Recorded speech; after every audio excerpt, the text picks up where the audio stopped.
के कर ऊँची महलिया त जगमग करेला। के कर सुंदर लीलार तिलक भल शोभेला। दशरथ जी के ऊँची महलिया त जगमग करेला। राम जी के ऊँचे लीलार तिलक भल शोभेला। श्री राम जी का ऊँचे लीलार तिलक भल शोभेला। जनकपुर से अइल तिलक रुत तिलक चढ़ावेल। राम जी के चढ़ेला तिलकवा त तिलक सोहावन लागे।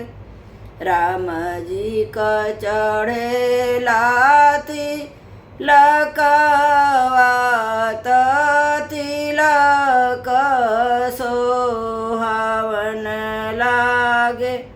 अंगना में बैठल जनक राजा अंगना नीरे खेल।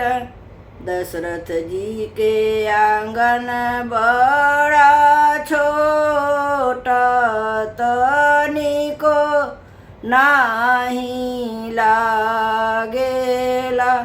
दशरथ जी के आंगन बड़ा छोटा तनिको नाही लागेला।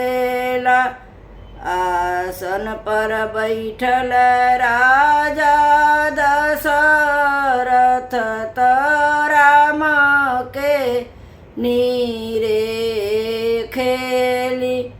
राम के तिलक अइल थोड़ा तनिको नाही लागेला। राम के तिलक अइल थोड़ा तनिको नाही लागेला। के कर ऊँची महलिया त जगमग करेला। के कर ऊँची महलिया त जग